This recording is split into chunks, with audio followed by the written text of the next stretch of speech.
ഉമ്മ ഉമ്മ നിങ്ങളെന്താ ഇവിടെ ചെയ്യുന്നേ? ആ ജോലി ഫാവുനൂന് കൊടുക്കൂ.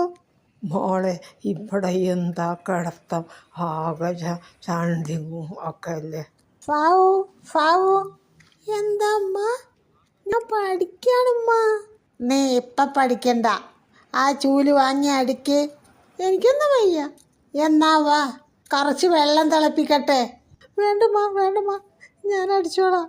ഉമ്മ സത്യം പറ, നിങ്ങളെന്നെ പ്രസവിച്ചത് തന്നെ ഒരു സ്നേഹവും ഇല്ലാണ്ടാണല്ലോ പെരുമാറണേ. ഒരു കല്യാണം കഴിച്ച് കുത്തനെ അവിടെ നിന്ന് കേട്ട് പോന്നു.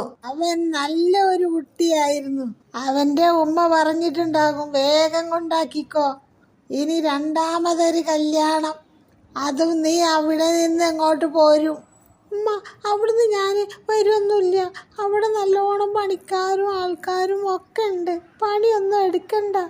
മോളെ പണിക്കൊക്കെ ആളുണ്ടെങ്കിലും എല്ലാ പണിയിലും കൂടി കൊടുക്കുകയും സഹകരിക്കുകയും സന്തോഷത്തിൽ പെരുമാറുകയും ചെയ്യണം. അതിന് ഉമ്മ ഞാൻ അവിടെ നിൽക്കൊന്നുമില്ല. ഞാനും റിങ്കീഷും അമേരിക്കയിലേക്ക് പോവല്ലേ, അവിടുന്ന് ഞാൻ പഠിക്കാൻ പോകും. എവിടെ ജീവിക്കുകയാണെങ്കിലും അവനവൻ്റെ പണികൾ അവനവൻ ചെയ്യണം. അതാണായാലും പെണ്ണായാലും. ഒരു കാര്യം നിന്നോട് പറയാനുണ്ട്, ഉന്നം നിറച്ച തലയണയിൽ നീ മന്ത്രം നിറയ്ക്കരുത് കേട്ടോ.